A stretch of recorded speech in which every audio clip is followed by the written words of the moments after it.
அனைவருக்கும் காலை வணக்கம். நான் இப்பொழுது எஸ். ராமகிருஷ்ணன் அவர்கள் எழுதிய தபால் பெட்டி எழுதிய கடிதம் என்பதை பற்றி பேச வந்துள்ளேன். இதில் தபால் பெட்டி தங்கமுத்து என்பவனுக்கு கடிதம் எழுதுகிறது. தங்கமுத்து தென்வடன் கிராமத்திலிருந்து வந்து ஒரு திலகர் பள்ளியில் படித்து வருகிறான். அப்பொழுது அவன் அம்மாவிற்கு கடிதம் எழுதுவான். தபால் பெட்டியிடம் கடிதம் எழுதுவான். ஆறுமுகம் மாமா வீட்லேயும் அவங்க அத்தை வீட்லேயும் வந்துட்டு வசித்து வந்தான். அவங்க அம்மாவை பிரிந்த கஷ்டத்தினால வந்துட்டு கடிதம் எழுதுவான்.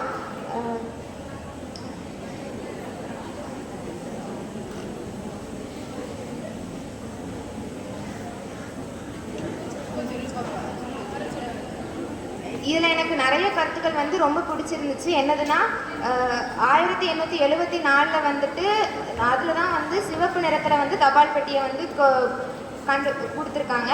டல்ஹவுசி தான் வந்துட்டு முதல்ல இந்தியாவில் அஞ்சல் துறை கண்டுபிடிச்சாங்க. 1872 தான் வந்துட்டு பின்கோடு அப்படிங்கிறது ஒன்று வந்துச்சு.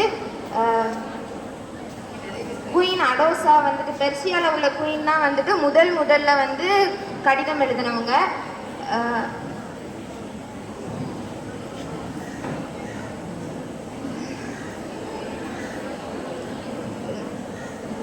இதில் வந்துட்டு நல்ல நினைவுகள் வந்து பச்சை நிறத்தையும் நமக்கு சோகமான நினைவுகள் வந்துட்டு கருப்பு நிறத்தையும் குறிக்கும் அப்படின்னு சொல்லியிருக்காங்க. இதில்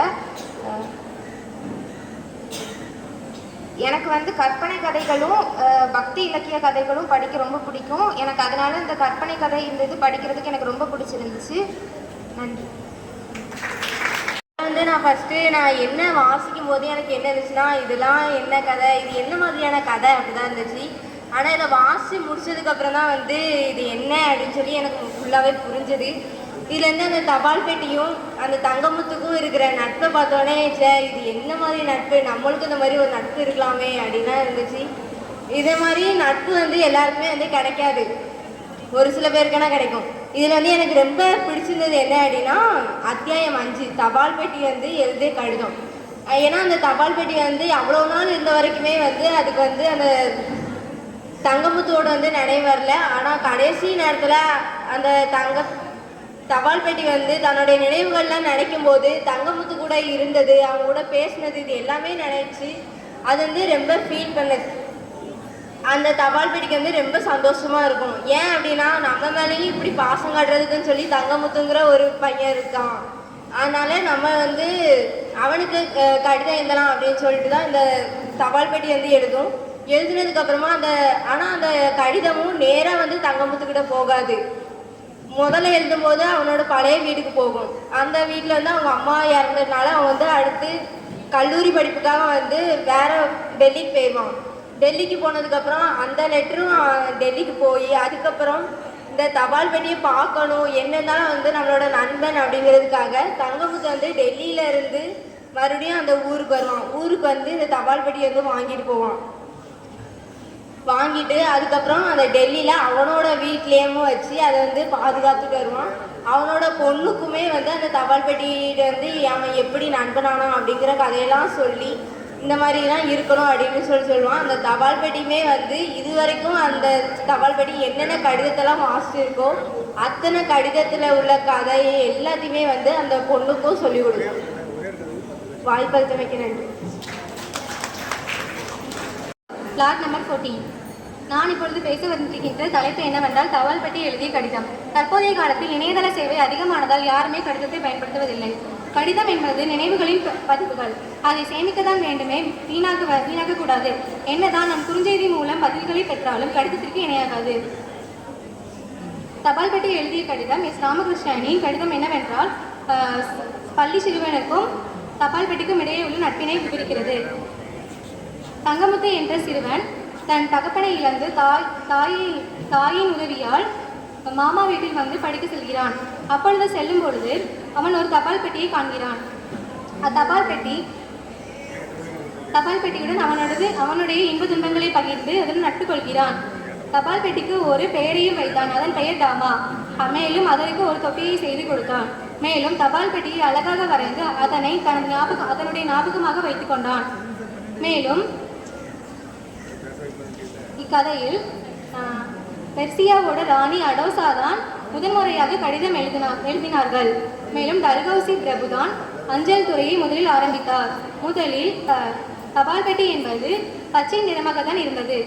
பிறகு அது செடிகளுக்கு நடுவில் இருந்ததால் அதன் நிறம் தெரியவில்லை என்றால் அது சிவப்பு நிறமாக மாறிவிட்டது. மேலும் இக்கதையில் மூவர்களின் பண்பினை குறிப்பிடுகிறது. முதலில் சின்னசாமி, அவர் தனது முதலாளி பிரிந்து விட்டார். அவர் தனது மகளை தேடி வெளிக்கு சென்று விட்டார். ஆனால் இன்னும் திரும்பவில்லை. ஆனால் அவர் இன்று வரை தனது கடையின் வரவு செலவுகளை பட்டியலிட்டு தினமும் அனுப்புவார். மேலும் ஞானதுரை என்பவர் அனைவருக்கும் கடிதம் எழுதி கொடுப்பார். கடிதம் எழுத தெரியாதவர்கள் கூட அவரிடம் வந்து கடிதம் எழுதி பயன்பெற்றுக் கொள்வார்கள். இவ்வாறு கடிதம் எழுதி கொடுப்பவர்கள் நிறைய பேர் இருந்தால் அனைவருக்கும் உதவியாக இருக்கும். மேலும் அனைவருடைய கடிதங்களையும் படிக்கும் தபால் பெட்டிக்கு யாரும் கடிதம் எழுதுவதில்லை. ஏனென்றால் அது பருந்தியது. தபால் பெட்டியை நாமே ஒரு கடிதம் எழுதலாம் என நினைத்து தன்னுடைய சிறுவயது தோழன் தங்கமுத்துக்கு கடிதம் எழுதியது. அவனுடைய பழைய நினைவுகளை பகிர்ந்து கொண்டது.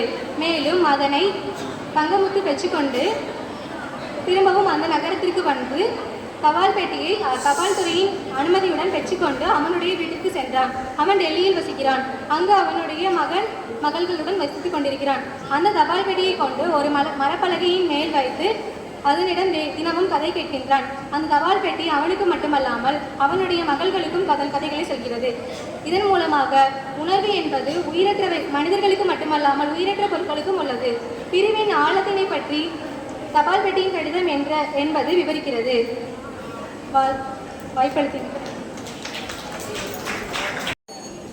தபால் பெட்டி எழுதிய கடிதம். தபால்காரின் வருகைக்காக காத்திருந்த நாட்கள் மனதில் நிலைநாடுகின்றன. சில நாட்கள் தபால் அலுவலகத்துக்கு சென்று தபால்களை பெற்று வந்திருக்கிறேன்.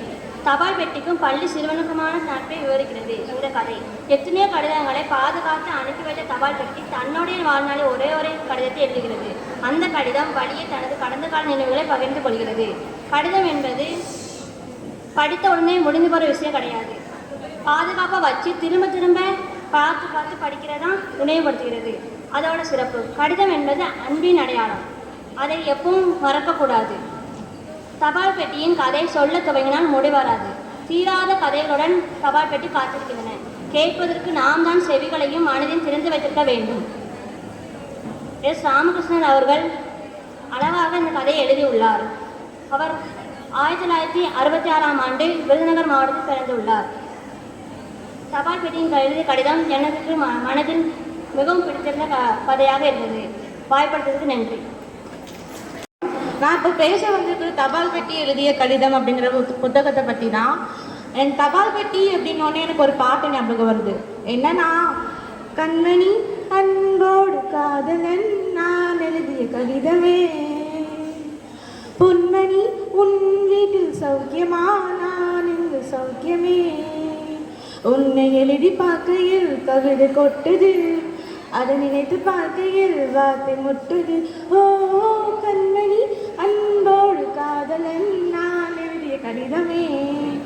ஸோ கடிதம் அப்படிங்கிறப்போ நிறைய லெட்டர்ஸ் ஞாபகம் வரும்.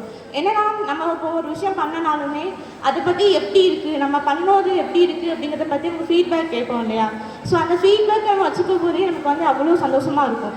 ஸோ கடிதங்கிறது நம்ம நினச்சிட்ருப்போம் நம்ம தான் ஃபஸ்ட்டு கடிதம் எழுதுகிறோம் அப்படின்னு. அப்படி கிடையாது. பெர்சியா நாட்டில் இருக்கிற ஒரு அடோனாங்கிற ராணி தான் முத கடிதங்கிற லெட்டரை எழுதியிருக்காங்க. அது கிபி 500. இப்போது கிபி 500ங்கிறப்போ எவ்வளவோ கடிதம் இருக்குது.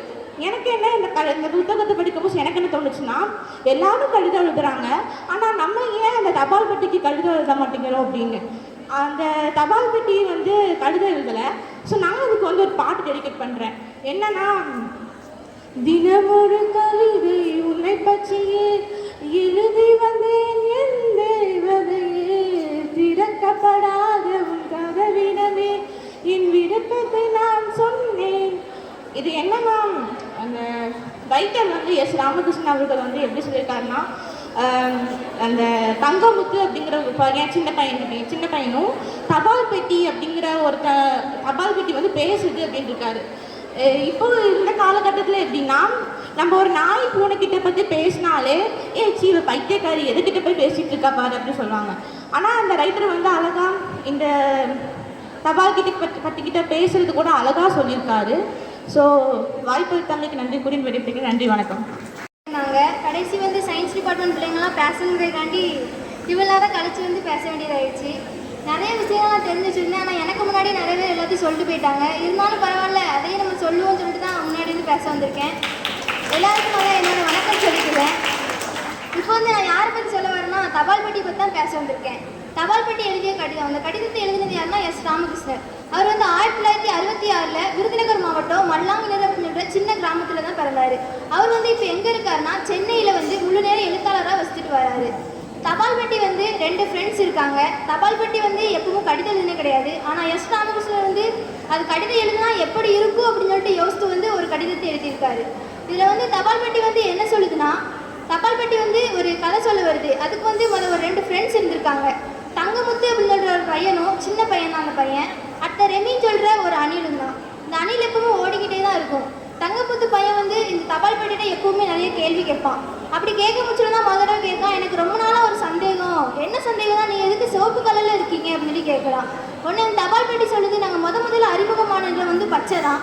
பச்சை கல்லில் இருக்க மூச்சில் எங்களை சுற்றி செடி கொடிலாம் முளைச்சி விடுது. அதனால் எங்களை கண்டுபிடிக்கிறது வந்து மனுஷங்களுக்கு கஷ்டமாக இருந்துச்சு. அதனால் 1874 தான் முதல்ல எங்களை சிவப்பாக மாற்றினாங்க அப்படின்னு சொல்கிறான். பிரிட்டனில் தான் முதல்ல தபால் பெட்டி அப்படின்னு சொல்கிறத வந்து ஒன்று அறிமுகப்படுத்தினாங்க அப்படிங்கிறதும் சொல்லுது. அப்போ வந்து எங்களுக்கு வந்து சரியான பின்கோடு எதுவுமே கிடையாது அப்படின்னு சொல்லிக்கிறது. பின்கோடோட அறிமுகமானது எப்படின்னா 1972 தான் சரியான பின்கோடில் எங்கள் தபால் துறையில் அறிமுகப்படுத்தி வச்சாங்க அப்படின்னு சொல்கிறதையும் சொல்லுது. இதெல்லாம் அப்படியான்னு கேட்டுட்டு முடிச்சுட்டு அந்த பையன் வந்து தபால் பெட்டிக்கிட்ட வந்து ஒன்று கேட்குறான். என்னதுன்னா, ரெமின்னு சொல்லிட்டு அணில்கிட்ட வந்து ஒன்று கேட்குறான். என்னதுன்னா, நீ எப்பவுமே ஓடிக்கிட்டே இருக்கியே, தபால்லாம் எழுத மாட்டியா அப்படின்னு சொல்லி கேட்குறான். அந்த அணில் சொல்லுது, நான் தபால் எழுத வேண்டிய அவசியம் கிடையாது. நான் மரத்துக்கு மரம் தாவி எங்களோட கேள்விகளையும் பதில்களையும் நாங்கள் தெரிஞ்சுக்கிடுவோம். அதனால் தபால் எழுத வேண்டிய அவசியம் வந்து எங்களுக்கு இருக்காது அப்படின்னு சொல்லுது. அப்படியா அப்படின்னு கேட்க முச்சில அந்த தபால் பெட்டி வந்து இந்த பையன்கிட்ட ஒரு கேள்வி கேட்குது. என்ன கேள்வின்னா, உலகத்திலேயே முதல்ல தபால் எழுந்து யாரு தெரியுமா அப்படின்னு கேட்க முச்சில அந்த தங்கமுத்து பையன் வந்து எனக்கு தெரியாதே அப்படின்னு சொல்றான். அதுக்கு இந்த தபால் பெட்டி சொல்லுது, உலகத்திலேயே முதல்ல தபால் எழுந்து யாருன்னா பெர்சியாவோட ராணி அடோசா தான். அவங்க வந்து கிமு 500 தான் முதல்ல தபால் எழுதியிருக்காங்க அப்படின்னு சொல்றான். இந்த பையன் வந்து, நீ ரொம்ப அறிவாளி தான், நாங்கள் தான் அறிவாளி நினச்சிட்டு இருந்தோம். ஆனால் நீ தெருவில் இருந்து எல்லாத்தையும் படிச்சுக்கிட்டு நீ ரொம்ப அறிவாளியாக பேசுகிற. நாங்கள் ஸ்கூலுக்கு போனால் கூட இவ்வளோ அறிவாக பேச மாட்டோம் அப்படின்னு சொல்கிறான். அப்படியான்னு கேட்டுட்டு இருக்க முச்சில் இந்த பையன்கிட்ட வந்து தபால் பெட்டி ஒரு கேள்வி கேட்குது. நினைவோடு நிறம் நீ என்ன நினைக்கிற அப்படின்னு கேட்க முச்சில் இந்த பையன் சொன்னால் எனக்கு எதுவுமே தோணலையே அப்படின்னு சொல்கிறான். நினைவுங்கிறது ஒரு வானவில் மாதிரி, அதில் பல வண்ணங்கள் இருக்கும். ஒவ்வொரு மனுஷங்களும் தகுந்தாப்புல நினைவோடு நிறம் வந்து மாறிக்கிட்டே இருக்கும் அப்படின்னு சொல்கிறான். அதுக்கப்புறம் அந்த தபால் பெட்டி எல்லாத்தையும் நினச்சி ஒரு கடிதத்தை எழுதி அந்த பையனுக்கும் அனுப்பிவிட்டுது. அதுக்கப்புறம் அந்த பையன் வந்து அந்த தபால்லாம் வாஸ்து பார்த்ததுக்கப்புறம் இப்போ வந்து அவன் எங்கே இருக்கான்னா, நம்ம தமிழ்நாட்டோட தலைநகரமான டெல்லியில் தான் வந்துட்டு இருக்கான். அங்கே இருந்து அவன் புறப்பட்டு வந்து இந்த தபால் பெட்டி அவனோட வீட்டுக்கு கூட்டு போய் ஒரு பெரிய பொக்கிஷமாக இன்னும் வரைக்கும் பாதுகாத்துட்டு வரான். அதுக்கப்புறம் அந்த தபால் பெட்டி நடந்த கதையை ஃபுல்லாத்தையும் அந்த பொண்ணு அந்த தங்கமுத்தோட பொண்ணுக்கிட்ட. நன்றி. ஒன்று, உயிருக்கு உயிராய் மூச்சிற்கு மூச்சாய் உள்ளிருந்து எழுப்பப்படும் உயிராகிய தமிழுக்கு என் முதற்கண் வணக்கத்தை கூறி எனது உரையை துவங்குகின்றேன்.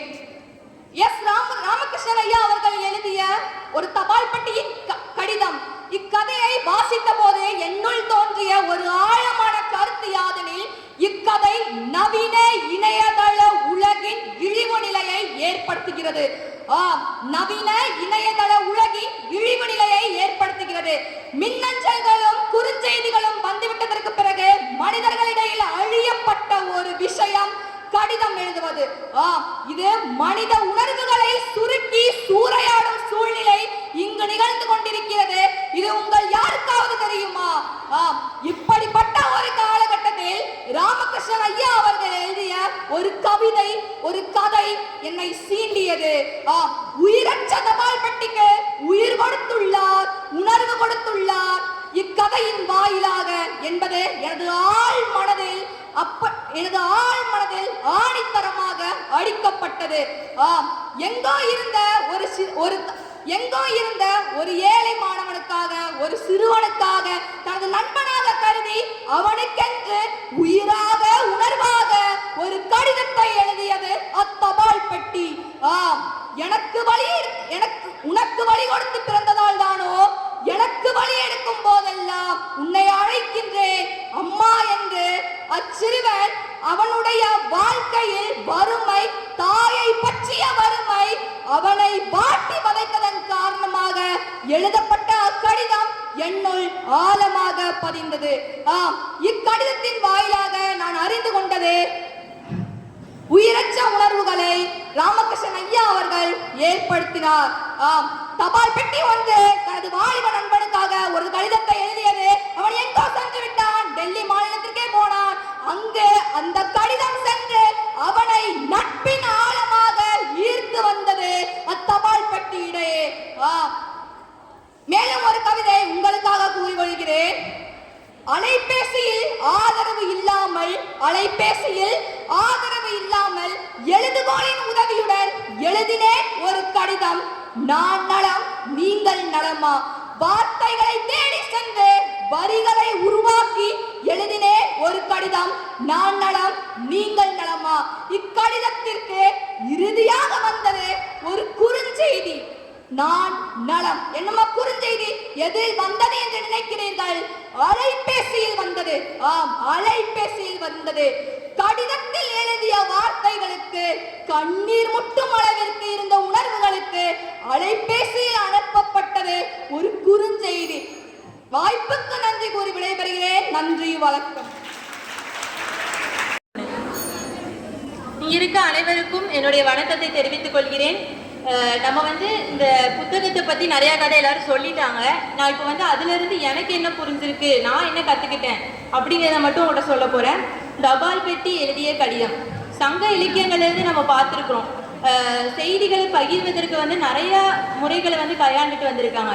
ஃபஸ்ட்டு என்ன பண்ணுவாங்கன்னா, அந்த பறவைகள் மூலமாக தூது அனுப்புறது அந்த மாதிரி இருக்கும். அதுக்கப்புறம் என்னது, தோழி வச்சு, இப்போ தலைவன் தலைவிக்குள்ளே உள்ள அந்த காதல் நிகழ்வுகளை அவங்க பரிமாறிக்கொள்வதற்காக தோழியை அவங்க என்ன பண்ணுவாங்கன்னா தூதுவனை பயன்படுத்துவாங்க. அந்த மாதிரி வந்ததில் தான் கடிதம் ஒரு முக்கியமான பங்கு வகிக்கிறது. ஆனால் கடிதம் இப்போ மறைய தொடங்கி இப்போ தற்காலத்தில் பல தொழில்நுட்பங்களில் நம்ம எல்லாரும் என்ன பண்ணிட்டோம்னா மூழ்கி போக ஆரம்பிச்சிட்டோம். சிம்பிளாக கடிதம் எழுதுறதை விட்டுட்டு வாட்ஸ்அப்பில் மெசேஜ் பண்ணுறது, இன்ஸ்டாகிராம் அப்படின்னு அந்த மாதிரி நம்ம இதாக ஆரம்பிச்சிட்டோம். அந்த கடிதத்தினுடைய முக்கியத்துவத்தை பற்றி தான் எனக்கு பேச போகிறேன். கடிதம் எப்படின்னா, அந்த பிரிவு, காத்திருப்பு, அந்த மாதிரி நிறைய உணர்வுகளை நம்மளுக்கு கற்றுக் கொடுக்கும். அந்த ஒரு கடிதம் நம்ம எழுதி அனுப்புகிறோன்னா அந்த கடிதம் வர்ற வரைக்கும் நம்ம எல்லாரும் என்ன பண்ணுவோம்னா காத்திருப்போம். அவங்க எப்போ நம்மளுக்கு திரும்ப கடிதம் கொடுப்பாங்க, எப்போ நம்மளுக்கு திரும்ப அந்த ரிப்ளை வரும் அப்படிங்கிறதுக்காக நம்ம எல்லாரும் என்ன பண்ணுவோம்னா ரொம்ப காத்திருப்போம். அது மூலமாக நம்மளுக்கு ஒரு காத்திருப்பு அப்படிங்கிற ஒரு இது நம்மளுக்கு கற்றுக்கொள்ள முடியும். ஆனால் இந்த காலத்தில் அது இல்லவே இல்லை. ஒரு விஷயத்த உடனுக்குள்ளேயே எல்லாம் இருக்கணும், எல்லாமே உடனுக்குடனே நடக்கணும் அப்படிங்கிற ஒரு இதில் தான் அவங்க இருக்காங்க. அந்த மாதிரி இருக்கிறதுனால அந்த காத்திருத்தல் அப்படிங்கிற ஒரு இது தன்மையே இல்லாமல் அழிந்து விடுகிறது. அதுக்கப்புறம் கடிதம் என்ன பண்ணுதுன்னா நம்மளுக்கு நினைப்பூட்டுது. இப்போ அந்த கடிதத்தை வாசிக்கும் போது நம்மளுக்கு என்ன தோணும்னா, அவங்க அந்த கடிதத்தை நம்மளுக்கு யார் அனுப்புனாங்களோ அவங்களுடைய அந்த குரலிலேயே நம்மளுக்கு கேட்பது போல தோணும். அந்த மாதிரி அவங்கள பற்றி ஒரு நினைப்பூட்டுதலாகவே அந்த கடிதம் இருக்கும். ஆனால் தற்காலத்தில் வருகிற அந்த குறுஞ்செய்திகள் உடனுக்குடன் அதை சும்மா அனுப்பணும் அப்படிங்கிறதுக்காக ஓகே அப்படிங்கிற மாதிரி சின்ன சின்ன மெசேஜில் எல்லாத்தையும் முடிச்சிருவாங்க. அப்புறம் அந்த கடிதத்தின் மூலமாக நம்மளுடைய திறன்கள் வளரும். நம்மளுடைய கற்பனை திறன், நம்மளுடைய பேச்சு திறன், அந்த அறிவாற்றல் திறன் எல்லாமே நம்மளுக்கு வளரும். இப்போ நம்ம ஒருத்தர் நம்மளுக்கு பிடிச்ச ஒருத்தங்க நம்மளுக்கு கடிதம் எழுதுகிற மாதிரி நினச்சி கடிதம் வருது அப்படின்னு நினச்சி பார்த்தாலே அதில் நம்மளுக்கு பல சந்தோஷங்கள் இருக்கும். அவங்க அனுப்புகிற போது அதில் நம்ம நிறையா உணர்வுகளை நம்ம கலந்து இருப்போம். அதுக்கப்புறம் உயிரற்ற பொருட்களுக்கு உயிர் கொடுத்த மாதிரி இந்த இதில் அவர் தபால் பெட்டிக்கு எப்படி ஒரு உயிர் கொடுத்து அதை அவர் படைச்சிருக்கிறாரு. இதில் அந்த அப்பா மகள் கடிதம் அது மிகவும் அந்த அழகாக இருந்துச்சு. அவங்க அந்த கடிதத்தில் ஒரே ஒரு வரி தான் எழுதியிருக்கும் அந்த குழந்தை. ஆனால் அந்த கடிதத்தின் மூலமாகவே அந்த அன்பு முழுவதும் அது வெளிப்படுகிறதா இருக்குது. கடிதம் அப்படிங்கிறது வெறும் ஒரு வெள்ளை நிற காகிதம் தான். அந்த வெள்ளை நிற காகிதத்தில் எழுதப்படுகிற சொற்களும் உணர்வுகளும் சேர்த்து அந்த உணர்வுகள் பல நிறங்களாக மாற்றி அந்த கடிதத்தை மிகவும் அழகானதாக மாற்றுகிறது என்று கூறி உரையை முடித்துக் கொள்கிறேன். நன்றி. அனைவருக்கும் வணக்கம். எஸ். ராமகிருஷ்ணன் அவர்கள் எழுதிய கடிதம் தபால் பெட்டி எழுதிய கடிதம் என்ற சிறுகதையில் எனக்கு புரிந்த சில வார்த்தைகளை உங்களிடம் பரிமாறிக்கொள்ள வந்திருக்கிறேன். இங்கே இதற்கு முன்னாடி நிறைய பேர் எல்லாத்தையுமே சொல்லிட்டு போயிட்டாங்க. எனக்கு சொல்கிறதுக்கு எதுவும் இல்லை, இருந்தாலும் எனக்கு என்ன தோணுங்கிறத மட்டும் உங்ககிட்ட சொல்லலான்னு வந்திருக்கேன். இதில் வந்து நிறையா உணர்ச்சிகளையும் உணர்வுகளையும் மிகவும் படிப்பவர்கள் எளிதாக புரிந்து கொள்ளும்படி அழகாக எழுதியுள்ளார் எஸ். ராமகிருஷ்ணன் அவர்கள். இச்சிறுகதையில் பிரிவு, சோகம், அன்பு, வருத்தம் அனைத்தையும் அனைவரும் மிகவும் எளிய முறையில் புரிந்து கொள்ளும்படி எழுதி நம் படிப்பவர்களை மிகவும் ஆர்வத்தை உண்டு பண்ணுறதுக்காக நிறைய வார்த்தைகளை எழுதியிருக்காங்க. ஒரு தபால் பெட்டி எவ்வளவுக்குள்ள தன்னோட அன்பையும் உணர்ச்சியையும் எவ்வளோ அழகாக வெளியிலே தெரியப்படுத்தியிருக்குங்கிறது இதை அழகாக சொல்லப்பட்டிருக்கிறது. இதில் தங்கமுத்துங்கிற என்ற கதாபாத்திரம் மிகவும் அன்பான ஒரு மனிதனாக கருதப்பட்டிருக்கிறார். அந்த தபால் பெட்டி என்பது வெறும் பெட்டியாக மட்டும் கருதப்படாமல் அது வந்து ஒரு உணர்ச்சிகளை தெரியப்படுத்துகிற ஒரு மனிதரை விட மேலவும் சொல்லப்பட்டிருக்கிறது. இப்போ இருக்கிற காலத்தில் வந்து எல்லாருமே வந்து ஃபாஸ்ட்டாக போகிறேன்ட்டு எல்லாருமே கடிதம் எழுதுறதை நிப்பாட்டிட்டாங்க. எல்லாருமே வாட்ஸ்அப், இன்ஸ்டாகிராம் மெசேஜ் போட்டு உடனே ரிப்ளை வரலாம், கோவம் வேறு அதில் வருது. ஆனால் முன்னாடிலாம் வந்து ஒரு கடிதம் எழுதுனா அந்த கடிதத்துக்கு மறுபடி அதுக்கு ரிட்டன் கடிதம் எப்போ வருங்கிறத காத்திருக்கவும், அந்த கடிதத்துக்கு மறுகடிதம் போடுறதுக்கு எவ்வளோத்துக்குள்ளே அவங்க வெயிட் பண்ணி அந்த காத்திருப்பு, அந்த பிரிவு அதெல்லாம் வந்து அழகாக சொல்லப்பட்டிருக்கிறது. ஆனால் இப்போ உள்ள காலத்தில் எல்லாமே ஃபாஸ்ட்டாக போயிருச்சு. எதுவுமே வந்து உடனேலாம் கிடைக்கணும், எதுக்கு நம்ம வந்து வெயிட்லாம் பண்ண முடியாதுங்கிற அளவுக்கு மாறிடுச்சு. அதே மாதிரி புத்தகம் படிப்பவர்களின் எண்ணிக்கையும் குறைந்து கொண்டே தான் போய்கிறது, மிகவும் குறைந்து விட்டது. புத்தகம் படிக்கும் பொழுது நம்மளுடைய கற்பனை திறமும் அறிவுத்திறனும் யோசனை திறமும் மிகவும் அதிகரித்து கொண்டே தான் இருந்தது. ஆனால் இப்பொழுது யாருக்குமே வந்து மூளையை யூஸ் பண்ணுறதுக்கு ஒரு இதே இல்லை. எல்லாருமே வந்து எல்லாமே இப்போ ChatGPT ஏன்னு போடுறதுனால யாருமே அவங்களோட அறிவுத்திறனை யூஸ் பண்ணுறது இல்லாமல் எல்லாமே வந்து எல்லாம் மொபைல் மூலயமா போயிருச்சு. ஆனால் எழுதிய கடிதம் இது இந்த நூலின் தலைப்பு. இதை எழுதியவர் எஸ். வணக்கத்தை தெரிவித்துக் கொண்டு அவையோருக்கும் சான்றோருக்கும் என்னை போன்ற மாணவ செல்வங்களுக்கும் அடுத்த வணக்கத்தை தெரிவித்துக் கொண்டு எனது உரைவுக்குள் விரைவாக செல்கிறேன். தபால் பெட்டி எழுதிய கடிதம் என்ற கதை எஸ். ராமகிருஷ்ணன் எழுதியுள்ள ஒரு நூல். தபால் பெட்டிக்கும் பள்ளி சிறுவனுக்கும் இடையேயான நட்பை விவரிக்கிறது இந்த கதை. இக்காலகட்டத்தில் தபால் என்ற ஒன்றை மறந்துவிட்டது இவ்வுலகம். மின்னஞ்சல்களும் குறுஞ்செய்திகளும் வாட்ஸ்அப் தகவல்களும் வந்த பிறகு கடிதம் எழுதும் பழக்கம் குறைந்து விட்டது. இக்கால தலைமுறைக்கு கடிதம் என்றால் என்னவென்று கூட தெரியாது. கடிதம் வெறும் எழுத்துக்களால் ஆனது மட்டுமல்ல, பலரின் மனதில் மகிழ்ச்சியை உண்டாகிறது, சிலரின் மனதில் வருத்தத்தை தருகிறது. தபால் பெட்டியில் பலரின் வார்த்தைகளை தன்னுள் பாதுகாத்து வைத்திருக்கும் அக்கடிதங்கள் பல கதைகளை சொல்லும். எனக்கும் ஒரு கதை இருக்கிறது. நானும் என் தோழியும் பல கடிதங்கள் எழுதியிருக்கிறோம். அது இந்த தபால் பெட்டி எழுதிய கடிதம் எஸ். ராமகிருஷ்ணன் எழுதிய புத்தகத்தை வாசித்த பிறகு நானும் அதை வீட்டில் வாசித்தேன். அவ்வளவு அழகாக இருக்கு. அப்போ சின்ன வயதில் எழுதியிருக்கும் போது இப்படிலாம் எழுதலாமா அப்படிலாம் எழுதலாமான்னு எனக்குள் மிகவும் ஆழ்ந்திருக்கிறது. நான் அதை படித்த பொழுது எனக்குள் அழுகையும் சிரிப்பும் தானாகவே வருகிறது. அதை போல்தான் எஸ். ராமகிருஷ்ணன் அழகாக எழுதியிருக்கிறார் தபால் பெட்டி எழுதிய கடிதம். எனக்கு ஒரு சிறு சந்தேகம்தான், இவர் எப்படி இதை எழுதியிருப்பார், ஏன் எழுதியிருப்பார், எதற்காக எழுதியிருப்பார் என்று எனக்கு மிகவும் ஒரு குழப்பமாக தான் இருக்கிறது. நானும் அந்த குழப்பத்தோடு இந்த புத்தகத்தை படித்தேன், மிகவும் மகிழ்ச்சி அடைந்தேன்.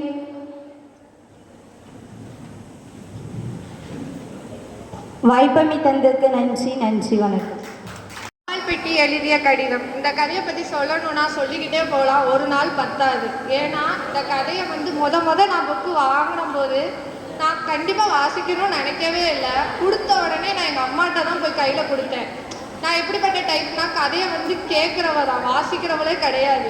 நான் போய் எங்கள் அம்மாட்ட கொடுத்தோடனே சொன்னேன், வாசிச்சுட்டு ராத்திரிக்குள்ளே எனக்கு கதையை சொல்லுங்க, நான் நாளைக்கு சொல்லணும் தான் நான் சொல்லிட்டு கொடுத்துட்டு வந்துட்டேன். எங்கள் அம்மா வாசிக்க ஆரம்பித்தாங்க, மெய் மருந்து வாசிக்க ஆரம்பித்தாங்க. அதை பார்த்து என் தங்கச்சி எங்கள் அம்மா பின்னாடியே சுற்றி அவளும் வாசிக்க ஆரம்பித்தான். வாசித்து முடித்தாங்க. முடிச்சுட்டு நான் எங்கள் அம்மாட்ட கேட்டேன், நான் 5 அத்தியாயம் இருக்குது, 5 அத்தியாயமும் சொல்லுங்கன்னு. எங்கள் அம்மா 2 அத்தியாயம் சொன்னாங்க. ஒரு கட்டத்தில் நீ வேலை பார்த்துட்டு வா, நான் அப்புறம் சொல்கிறேன்னாங்க. எனக்கு கடுப்பேறிட்டு, என்னடா நம்ம கேட்டால் வேலை பார்க்க சொல்லிட்டாங்களேன்னு. அப்புறம் நானே அந்த புக்கை எடுத்து வாசிக்க ஆரம்பித்தேன். ஆனால் எங்கள் அம்மா 2 அத்தியாயம் சொல்லும்போது ஏற்பட்ட உணர்வுக்கும் நான் வாசிக்க தொடங்கும் போது அந்த கதையில் ஏற்பட்ட உணர்வும் தனி. என்னன்னா, அவங்க 2 அத்தியாயத்தை அவங்க பார்வையில் சொல்லிட்டு போயிட்டாங்க. நான் வாசிக்கும் போது அந்த கதையில் தங்கமுத்து என்கிற அந்த கதாபாத்திரத்தை நானே தங்கமுத்தாவே உணர ஆரம்பித்தேன். வாசிக்கும் போது அந்த தாக்கம் எனக்கு ரொம்ப பெரிதும் பாதிச்சுது. இந்த கதையை வாசிக்கும் போது எப்படின்னா, ஒரு ஆள் வாசித்த உடனே என் தங்கச்சியும் பின்னாடி அந்த புக்கு வாசிக்கிற ஆசையில் பின்னாடியே போனால், அதுக்கப்புறம் புக்கு வாசிக்க பிடிக்காத என்னையே அந்த புக்கை தொட வைக்கிற அளவுக்கு வந்துச்சு. அந்த புக்கை வாசிக்கும் போது என்னையே மெய் மறந்து அந்த கதைக்குள்ள ஒரு கதாபாத்திரமாகவே நான் உணர தொடங்கினேன்.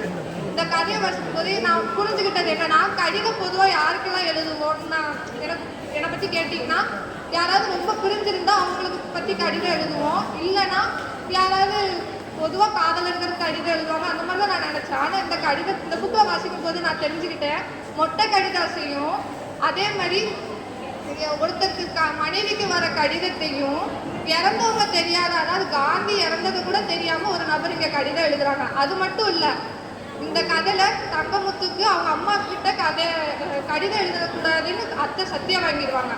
உடனே அவன் யாருக்கு எழுதுன்னு தெரியாமல் இருக்கும்போது தபால் பெட்டி சொல்லும், நீ இயற்கைக்கு எழுதுன்னு. அந்த மாதிரி கடிதம் எழுதுறதுல அதுக்கு எப்படிலாம் அந்த காலத்தில் எழுதியிருக்காங்க. இப்போ எங்கள் அம்மா இந்த கதையை வாசித்துட்டு எனக்கு கொடுத்த ஒரு தனிப்பட்ட கருத்து அட்வைஸ் என்னன்னா, ஃபோன் எடுத்தால் மணிக்கணக்காக பேசுகிற அந்த காலத்தில் ஒரு பதில் எழுதுனா எவ்வளோ நேரம் ஆகும் தெரியுமா? ஒரு பதில் வர்றதுக்கு அவங்க எத்தனை உணர்ச்சிகளை அடக்கி அந்த கடிதத்தில் எழுதியிருப்பாங்கன்னு உனக்கு தெரியுமா? இப்போ ஒரு மெசேஜ் போட்டால் அந்த நிமிஷத்தில் அடுத்த மெசேஜ், என்ன பேசணும்னு தெரியாமலே ஃபோன் பேசுவோம், அப்படி ஒரு பேச்சு ஓடும். ஆனால் அந்த கடிதத்தில் அப்படி கிடையாது. அந்த காலத்தில் ஒரு விஷயம் எழுதி அவங்க காத்திருந்தது, அந்த கடிதம் வருமானு காத்திருந்தது. சில பேர் அந்த காத்திருப்புலையும் தாண்டி போய் அவங்களாவே அந்த அலுவலகத்தில் கடிதத்தை வாங்கிட்டு வர்றது. ஏன்னா அந்த கடிதத்தில் ஒரு உயிரோட்டமான நிகழ்வு உண்டு. இப்போ இருக்கிற மெசேஜ் எல்லாம் டெலீட் ஆகிடும், ஆனால் அந்த கடிதம் எவ்வளோ வாய்ப்பளித்தவங்களுக்கு. அனைவருக்கும் வணக்கம். தபால் பெட்டி எழுதிய கடிதம். இது எழுதினவர் வந்து எஸ் ராமகிருஷ்ணன். நான் ஃபஸ்ட்டு இந்த புக்கை பார்க்குறப்போ தபால் பெட்டி பேசுமா, அது எழுதுமா அப்படிலாம் யோசிச்சுட்டு இருந்தேன். நான் அந்த புக்கை முதல்ல திறந்த உடனே என் கண்ணில் மாட்டின ஒரு வரி, மகிழ்ச்சியின் தூதுவர்களான தபால்காரர்களுக்கு. இதுதான் என் கண்ணில் மாட்டின ஒரு விஷயம். அதில் தங்கமுத்துக்கும் தபால் பெட்டிக்கும் இருக்கிற உறவு அப்படின்றது ஒரு அன்பு. அந்த அன்பை தான் நம்மளோட ஆசிரியர் என்ன சொல்லியிருக்காரு அப்படின்னா, நட்பு அப்படின்றத விவரிச்சிருக்காரு. நட்புன்றது இப்போ சாதாரண விஷயம் இல்லை. எல்லாருமே வந்து நட்பு, எங்களுக்குள்ள இவ்வளோ பெரிய பிரிக்க முடியாத நட்பு அப்படின்னு வந்து சொல்கிறாங்க. ஆனால் இந்த புத்தகத்தை வாசிக்கிறப்ப தான் நம்மளுக்கு தெரியும் நட்புன்னா எவ்வளவு ஆழமாக இருக்கும் அப்படின்றது. கடிதம் அப்படின்றது இப்போ நம்ம சும்மா வாட்ஸ்அப்பில் அப்புறம் இமெயிலில் எல்லாத்துலேயுமே இது பண்ணுறோம். அதுலேயுமே நம்ம வந்து கடிதம் எழுதுனா சும்மா ஷார்ட்டாக குட்டை கூட ஜிஎன் அந்த மாதிரி இவ்வளோ ஷார்ட்டாக இப்போலாம் வந்துருச்சு. ஆனால் கடிதம் நம்ம ஏன் எழுதணும் அப்படின்னா, நம்மளோட மறக்க முடியாத நபர்கள், அதாவது அவங்களுக்கு நாம் எழுதுகிறப்போ நம்ம மனசுக்குள்ளே ஏற்படுற மகிழ்ச்சி அப்படிலாம் இருக்கிறதுக்காண்டி தான் நம்ம வந்து கடிதம் ஃபஸ்ட்டு எழுத ஸ்டார்ட் பண்ணோம். கடிதம்ன்றது ஒரு சின்ன விஷயம் கிடையாது. அது பதில் திரும்ப வர்றதுக்கு ஆகிற நேரம், அதுக்கு நாம் காத்திருந்தப்போ அந்த காத்திருப்பு கூட நம்மளுக்கு வருத்தம் கிடையாது. அது வந்து அவ்வளோ ஒரு மகிழ்ச்சியை தரும். கடிதம் நான் இந்த புத்தகத்தை வாசிக்கிறப்போ எனக்கு தோன்ற விஷயம் அப்படின்னா என்னென்னா, நம்ம இப்போ உள்ள காலத்தில் வாட்ஸ்அப் அப்படின்னா கூட அது வாட்ஸ்அப்னா நம்ம சொல்லுவோம், அதுக்கு புலன்குழு அப்படின்ற ஒரு தமிழ் பேர் இருக்குன்னு எத்தனை பேருக்கு தெரியும் அப்படின்றது எனக்கு தெரியலை. எனக்கு என்னோட தமிழம்மா புலன்குழு நீ சொல்லி பழகு, தமிழ் வளர்த்துக்கோ அப்படின்னு சொன்னனால இப்போ வரைக்குமே நான் வந்து இந்த தங்கிலீஷ் மெசேஜ்லாம் அனுப்ப மாட்டேன். வாட்ஸ்அப்பில் கூட தமிழை தான் மெசேஜ்